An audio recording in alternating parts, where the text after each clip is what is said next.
Les petits détails des plus grands films, bienvenue dans Aviez-vous remarqué? Quand le prince Albert, atteint d'un grave problème de bégaiement, est forcé de monter sur le trône en 1937 sous le nom de George VI, sa rencontre avec un orthophoniste va l'aider à surmonter ses angoisses. Un casting impeccable, 43 récompenses dont 4 Oscars, Le discours d'un roi est l'un des films historiques majeurs de ces dernières années et a confirmé le talent du réalisateur Tom Hooper. Retour sur quelques petits détails, royaux évidemment. Alors on le sait peu, mais le sujet avait déjà été abordé par le téléfilm Bertie and Elizabeth, sorti en 2002.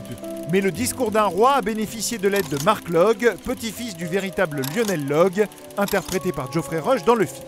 Il avait retrouvé peu de temps avant le tournage la correspondance entre son grand-père et le roi George VI, dont certaines répliques sont directement tirées, comme le moment où le roi lui répond qu'il a bégayé exprès pendant son discours pour que le public sache que c'était bien lui.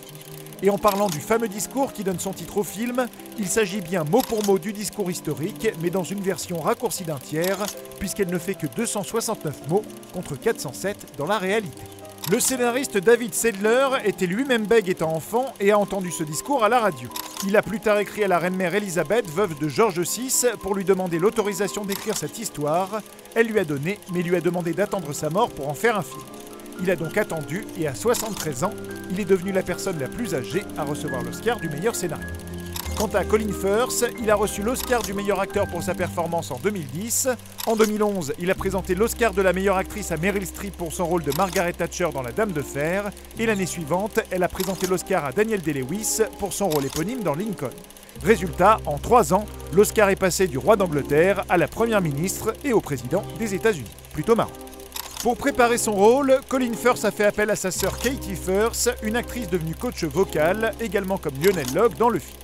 La technique un peu douteuse de mettre des billes dans sa bouche pour mieux parler est une référence à une scène similaire de My Fair Lady. Et quand Lionel Logg refuse que le roi fume durant leur session en le mettant en garde que la cigarette le tuera, c'est bien la cigarette qui a tué George VI, qui fumait plus de 2 paquets par jour. Helena Bonham Carter, qui joue la reine, apparaît dans le film aux côtés de Winston Churchill. Or, sa grand-mère, Violet Bonham Carter, était une amie proche de Churchill et son arrière-grand-père était lui-même Premier ministre. C'est Timothy Spall qui incarne Churchill pour la seconde fois, après lui avoir prêté sa voix dans Jack Boots on Whitehall. Dans le discours d'un roi, on peut voir 4 monarques anglais consécutifs, dont 2 ne sont pas anglais.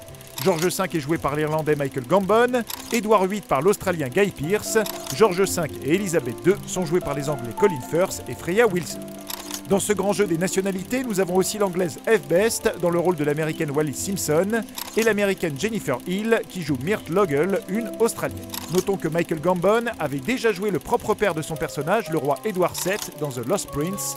Quant à Guy Pearce qui joue le grand frère de George VI, il est en fait 7 ans plus jeune que Colin Firth. Dans le film, Geoffrey Rush et Colin Firth parlent tous les deux de Shakespeare, or les deux acteurs partageaient l'affiche de Shakespeare in Love, dans lequel ils connaissaient tous deux l'auteur personnellement, et là encore, un autre acteur était bête. Et quand l'un des fils de Logg mentionne la pièce écossaise, il parle de Macbeth, qui selon les superstitions est maudite, et dont il porte malheur de dire le titre à haute voix, du coup, pour ma part, c'est raté. Comme le film fait la part belle à la parole, il est tout naturel que les micros aient leur importance. Si ceux que vous voyez dans le film sont des accessoires de cinéma, sachez que des micros royaux d'une qualité exceptionnelle pour l'époque ont été fabriqués pour chaque monarque, décorés de leurs armoiries et destinés exclusivement à l'usage de chacun. 3 de ces micros ont été restaurés et prêtés à Alexandre Desplat qui a enregistré la musique du film pour lui donner une patine d'époque. Mais ça bien sûr, vous l'aviez remarqué, non ?